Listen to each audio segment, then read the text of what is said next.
Hey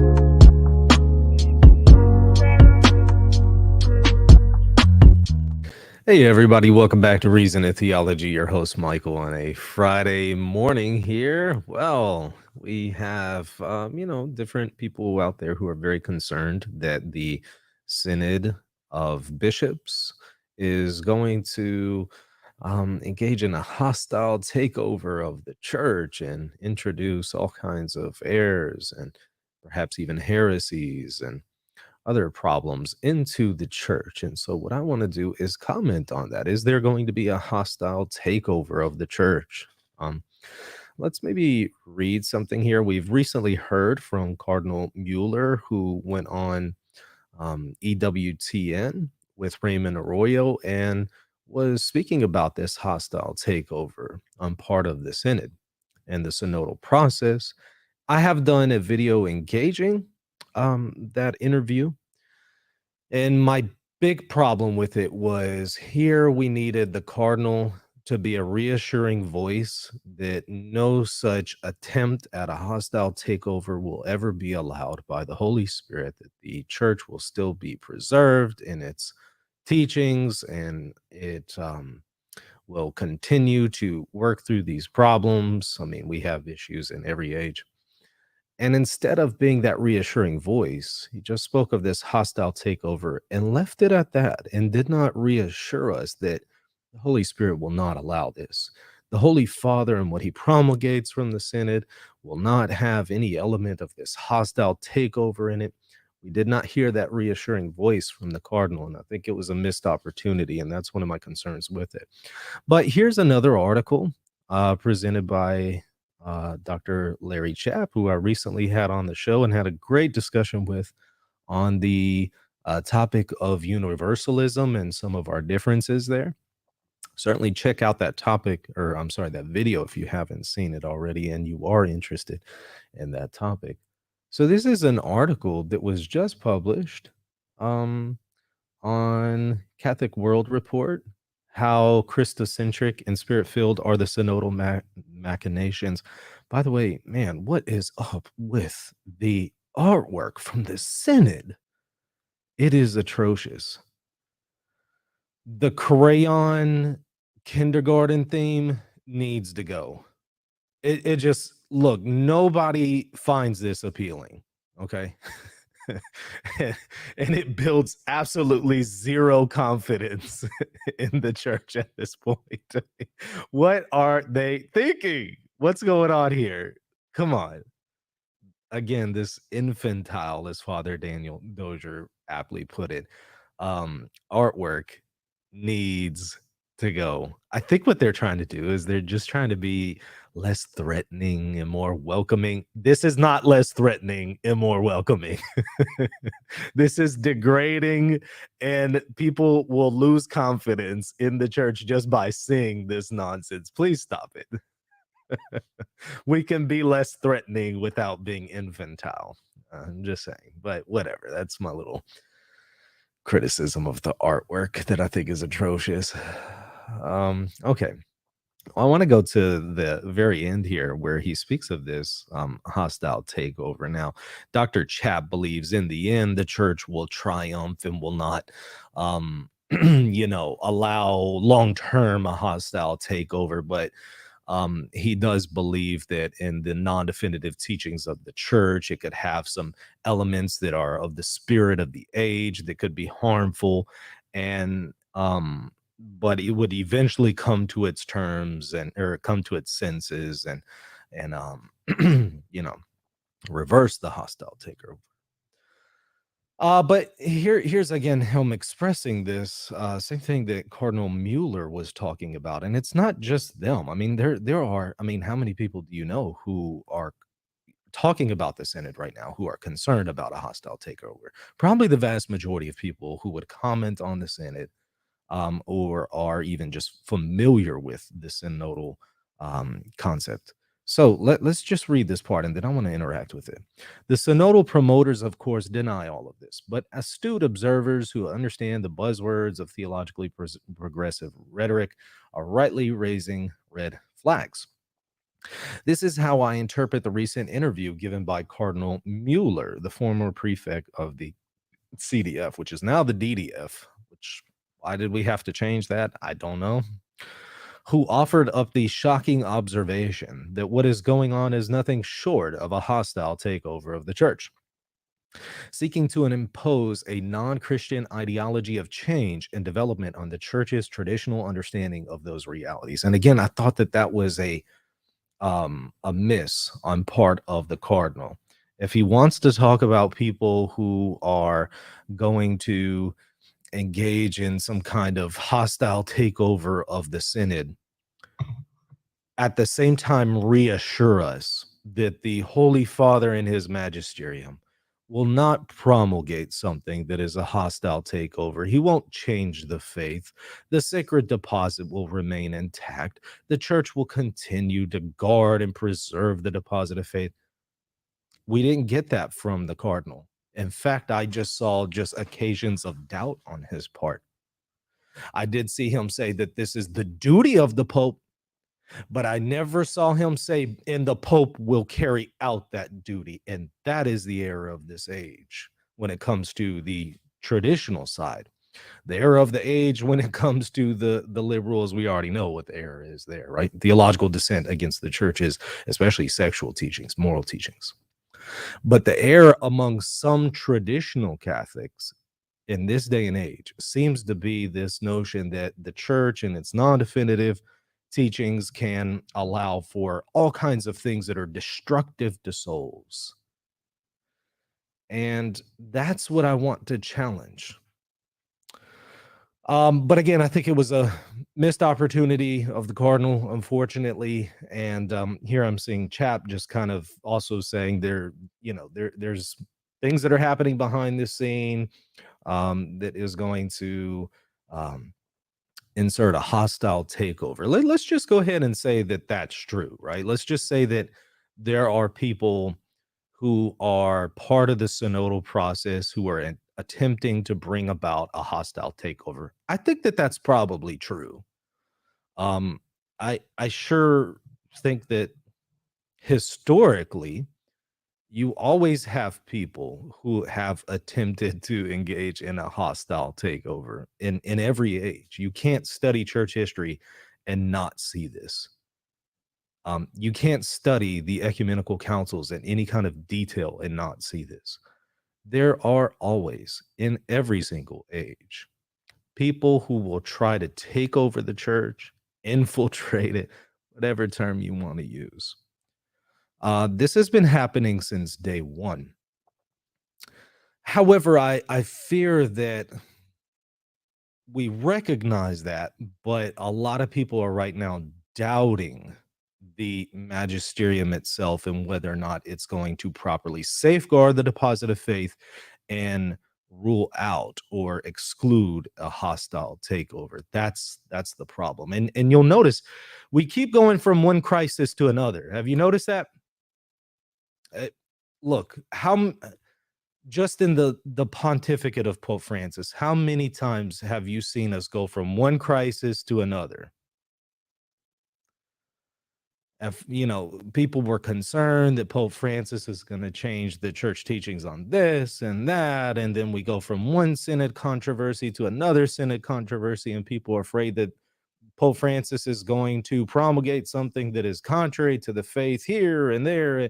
Again, we keep going from one controversy to another, and people who are sounding the alarm saying there's a hostile takeover, we got to fight against this. And yeah, it's certainly true that we need to fight against the error and people who are trying to take over the church. But what I fear is that in that process of us saying, well, we got to fight against the error and got to fight against the people who are trying to take over the church, I'm afraid that they're not also reassuring people the church will not promulgate error and it will not allow for a hostile takeover. And again, some might say, well, it won't allow for it long term, but it might allow for it for a certain period of time, and a lot of souls will be lost in the meantime. I don't think that that's a proper understanding of the magisterium. I don't think it recognizes the fact that the Holy Spirit is still at work in the entire mission of the magisterium, which includes its non-definitive teachings. Though to varying degrees, he's at work. Obviously, in the case of something like an ex cathedra teaching or a solemn definition of an ecumenical council, the Holy Spirit is at work there to prevent any kind of error in the proposition. But what about the case where you have non-definitive teachings where the proposition itself is not necessarily guaranteed to be free from error? Well, how is the Holy Spirit then at work and present in those occasions?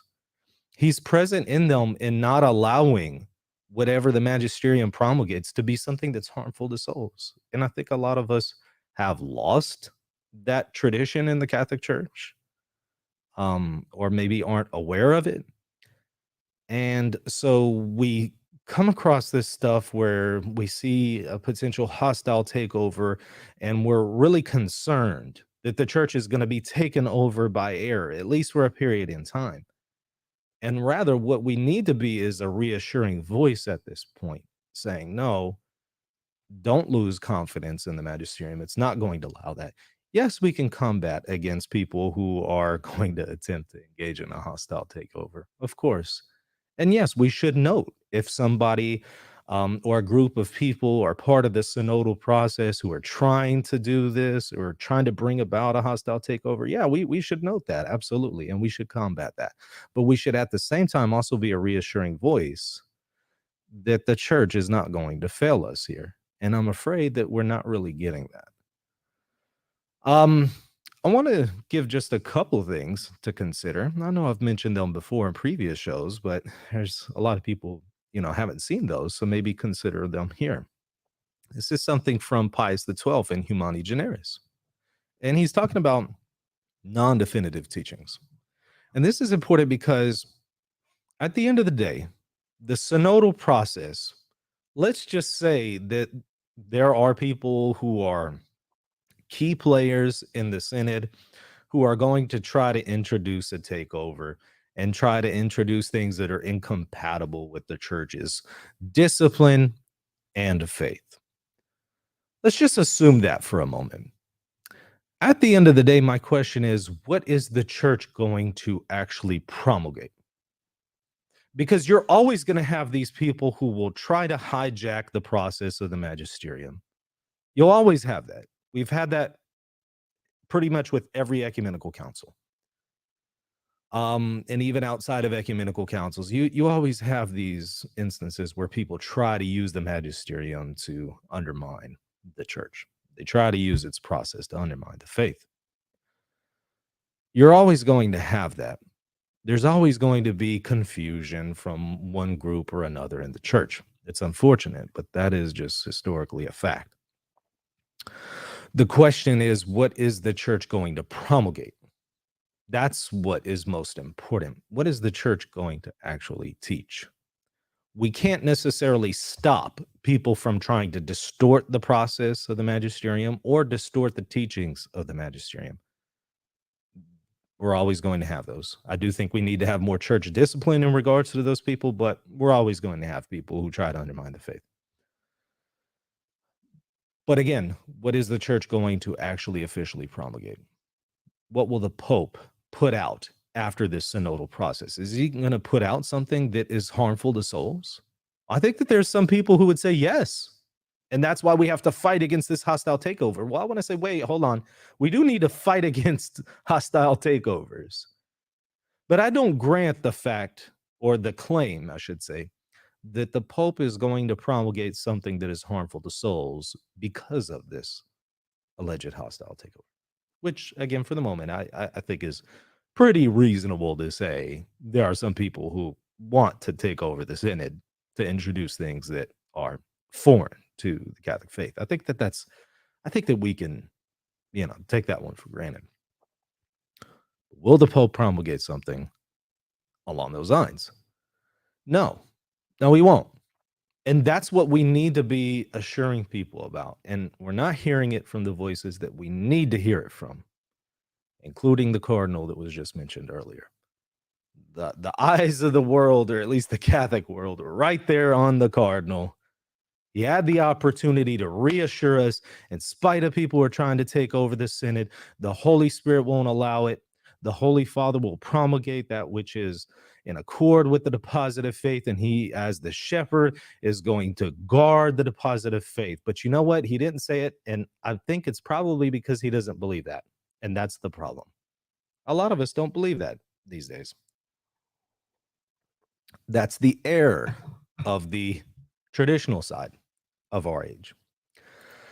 Consider this from Humani Generis, Pius XII. Again, this is pre-conciliar for people who question anything in the post-conciliar era. Here's something for you from the pre-conciliar era.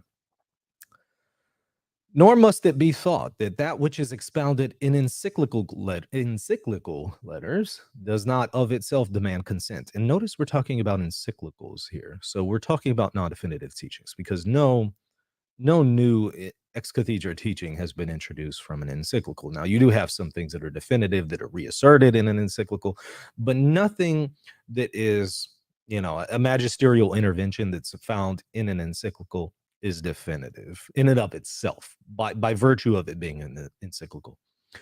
Unless it's just, again, repeating something that's already definitive.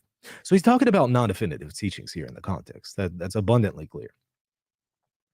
Since in writing such letters, the popes do not exercise the supreme power of their teaching authority. He's saying it shouldn't be said that, well, just because this is non-definitive, we don't have to assent to it because the popes aren't engaging in that supreme authority of ex cathedra. He says, for these matters are taught with the ordinary teaching authority, of which it is true to say, he who heareth you heareth me. That's from Jesus. And then he goes on to say, Jesus, he who doesn't hear you doesn't hear me or him who sent me, which is the Father. So in other words, if you're going to dissent against non-definitive teachings, there's a very real sense in which you're dissenting against Christ, because it's said of those non-definitive teachings, he who hears you hears me. Now, here's my question. Pope Francis, what he's going to promulgate from the Synod is most likely going to be definitive. I doubt very seriously Pope Francis is going to come out with something ex cathedra in a post-synodal apostolic exhortation, right? I doubt very seriously. It's probably going to be something that's just non-definitive. So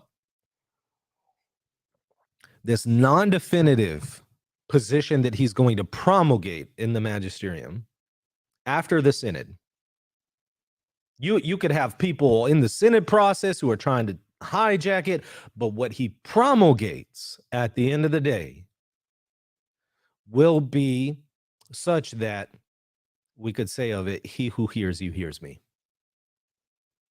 according to Pius XII. Do we believe that? Do we maintain that? Was Pius XII wrong? If he's wrong, then you're saying non-definitive teachings are not authoritative. And that's a major error. A major error. But if you say, okay, it will be true of whatever Pope Francis promulgates, he who hears you hears me. Maybe it's not infallible, but there's still a way, in a sense, in which Christ is still behind this. Now, my question then is, if there's some kind of way in which Christ is still behind this, how could it be harmful to souls? How could Christ allow something that is harmful to souls to be authoritative and binding on the consciences of the faithful? That doesn't make a whole lot of sense.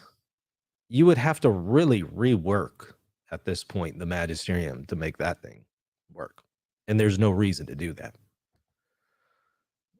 So I think that what we need to do is we need to recognize, again, at the end of the day, what he's going to promulgate will be authoritative. And there's a very true sense in which Christ will be behind it, at the very least, insofar as he's not going to allow something that will be destructive to souls if they assent to it.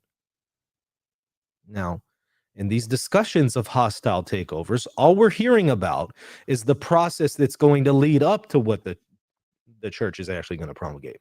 People are going to try to introduce this and that. Yeah, I'm sure they will.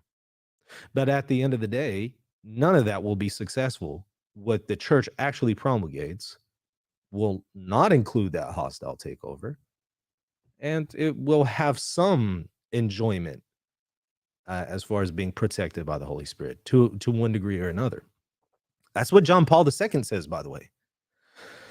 Those of y'all who are JP2 fans, listen to this. This is from an audience on March 24th of 1993. It doesn't get a whole lot of coverage, and I really think that it should, because he's backing up something, the very thing that I'm saying here. He's backing it up.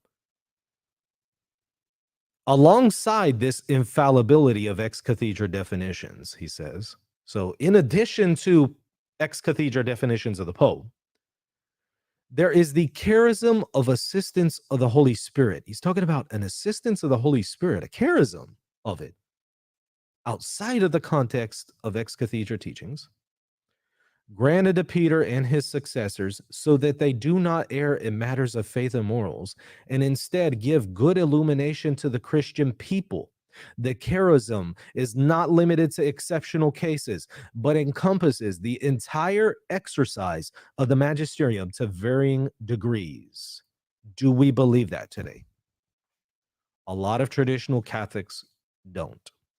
And that's why they offer this commentary about the hostile takeover without giving any kind of reassurance, because they don't believe that there is some kind of protection of the Holy Spirit to non-ex cathedra papal teachings. John Paul II says that's wrong. He says, yes, you got these ex cathedra teachings, and those are protected from error. The proposition itself will not be erroneous. But in cases where you don't have that protection for the proposition itself, you still have some kind of charism in assistance by the Holy Spirit. Now, again, I ask the question, how can the Holy Spirit protect something that the proposition in and of itself could still be erroneous? How can we speak of the protection of the Holy Spirit for a proposition that could be erroneous? The only way we can do that is to speak of, well, that proposition will not be so erroneous that it harms souls. Not all error is harmful to souls. 2 + 2 = 5 is a propositional error, but it's not necessarily harmful to souls in some cases. Maybe if you're a rocket scientist and you miscalculate, it could then be, but you know what I'm saying here, right? There's some cases in which if you were to believe in Santa Claus or something like that, it won't necessarily be harmful to your soul. So that's what we need to focus on, is the question of how can we speak of the Holy Spirit protecting the magisterium in its non-definitive teachings? How can we do that? Again, it's this theological safety that the manualists often speak about in the preconciliar era. And he says that this is a charism given to Peter and his successors so that they do not err in matters of faith and morals. This would be an error that is so egregious that is harmful to souls. And yes, he does say to varying degrees, because it's certainly true that you're going to have a whole lot more protection to something that's maybe non-definitive, that's really, really high in the papal teaching office, versus something that's really, really low, non-definitive papal teaching. So you do have varying degrees there of protection, but you still have a protection. How can we speak of a protection if we're going to say that this is going to be an error that is so egregious that is harmful to souls? That's incompatible with this narrative that says the synodal process is just going to take over and the Pope is going to promulgate something that's destructive to souls. And yeah, maybe the church will come to its senses 50 years later and undo it, but in the process, you're going to have all kinds of people who are misled. That position is out of step with the magisterium itself. It's an error. It's a theological error. And as I've argued in previous shows, it does fall under various theological censors. That is a position that should be censored, and I hope will be censored by the magisterium. Now look at this. This is from Pastor Eternus. It says the Holy Spirit was promised to the successors of Peter, not so that they might by his revelation make known some new doctrine, but that by his assistance they might religiously guard and faithfully expound the revelation or deposit of faith. Do we believe that the Pope is going to do that in his post synodal apostolic exhortation? That he's going to religiously guard and faithfully expound the deposit of faith? Do we believe that? I suspect a lot of us don't believe that, and that's why we're not being a reassuring voice right now. It continues, transmitted by the apostles. Indeed, their apostolic teaching was embraced by all the venerable fathers and reverenced and followed by all of the Orthodox doctors, for they know very well that this see of St. Peter always remains unblemished by any error. The see of St. Peter, the see, that's the office. That's not just ex cathedra teachings. And the kind of error that it's speaking about here is something that's harmful to souls. I don't think it's denying the concept of non-definitive teachings. It's talking about an error that's of a grade that is destructive. But it's saying, no, the see is protected from that. Do we believe that?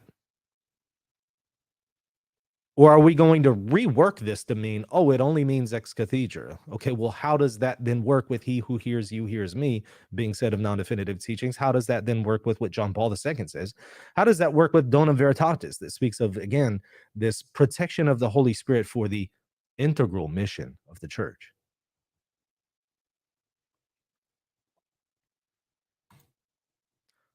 How do we do that?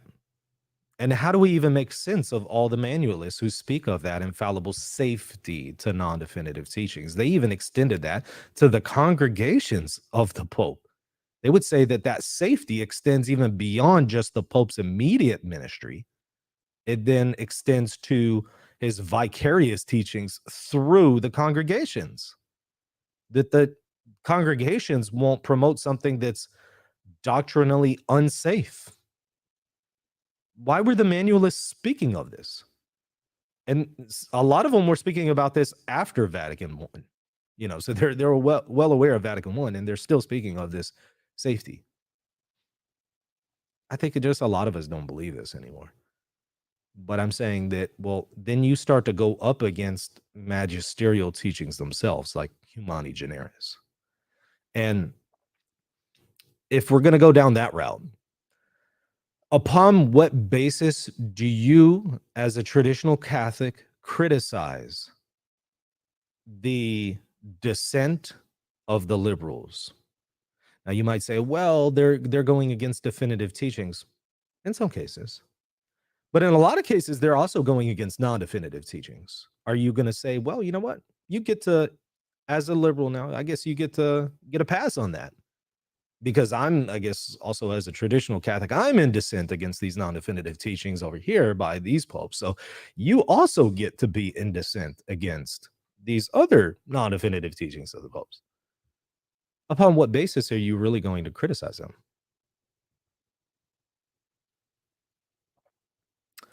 I don't know, but I wish there would be more right now reassuring voices that would not get people stirred up about the synodal process and would say at the end of the day, we're going to have a protection of the Holy Spirit in what's promulgated, and that those who attempt to take over the church will not be successful.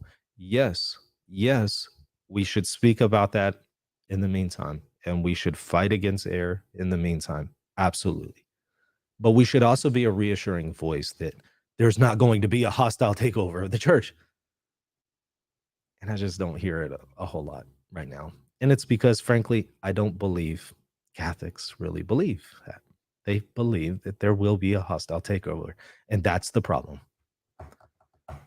And what do we now do when we're calling Orthodox to unity? What do we do when we tell the Protestant, come into communion with the Catholic Church? So come into communion with a church that's going to promulgate a hostile takeover? Are you listening to yourself? It's easy to kind of say some of these things when you're just in a little bubble talking with Catholics, and then you forget that there's non-Catholics listening, and you want to call those non-Catholics to the faith, but you haven't really thought through, well, how does this work with evangelism? How does this work with the fact that I'm calling these other people to unity with the See of Rome? I'm calling them to unity with something that's going to promulgate a hostile takeover. But it's okay. Maybe in 50 years, it will reverse that. But in the meantime, you need to be in communion with something that's going to bind you to something that's a hostile takeover of the church and is going to be unfaithful to the deposit of faith and is not going to guard the traditions of the church. If that's your view, weren't the Orthodox right? It seems like that was the Orthodox view when I look at it historically. Haven't you really at that point kind of conceded a lot of their contentions? Again, I want to be consistent here, and I want us to think through the implications of our position. And I also want to offer that reassuring voice for other people who are looking into Catholicism and are really confused by the synodal process and think that, oh gosh, well, I don't know if I need to come into full communion with the Catholic Church when all this chaos is going on. And I'm just going to tell you, look, this chaos has been going on for 80 years, not 80 years, but for 2,000 years. And that's not to make light of it. And that's also not to say that we shouldn't combat error, but it is to say that we go from one crisis to another in the last 2,000 years. And that's because Satan is waging war against the Catholic Church and will continue to. But at the end of the day, it will be faithful. The church will guard the deposit of faith and promulgate that which is in accord with it. And you can have a certainty, an assurance, a bedrock, if you will, in what the church is teaching. That's not to say everybody who is Catholic will be faithful to it. And that's not to say that some members of the magisterium might not try to undermine it. We'll always have those Judases. But we will still ultimately, at the end of the day, have the faith of St. Peter. So keep that in mind. All right. I hope this has been helpful. If it has, let me know your thoughts there in the comment section. And of course, don't forget, hit that like button and the subscribe button. We'll see you later. God bless. Oh wait, before you go, I would really appreciate it if you would consider supporting this channel. This is my primary means to provide for my family, and it also helps me to produce content like this video. If you would like to support me, become a patron by visiting patreon.com/reason and theology. You'll also get access to extra exclusive content when you become a patron. Lastly, hit that like button and the subscribe button, and be sure to leave a comment down below. God bless.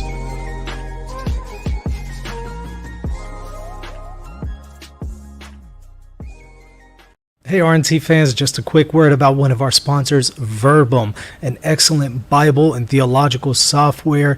Go to verbum.com/reason. You'll support what we're doing here at Reason and Theology. You'll also get 10% off any of the packages that you choose, along with 5 free extra books. Again, verbum.com/reason. If you're looking to buy or sell a home, office, or any kind of property anywhere in the world, you're going to want to call Real Estate for Life, and they're going to connect you with a Catholic agent. Now, that agent will donate a portion of their commission upon sale, and Real Estate for Life will donate 75% of that gift to a pro-life organization at no cost to you. Call Real Estate for Life at 1-877-LIFE-US1 or text them 248-431-1440. If you care about the pro-life cause, call them now.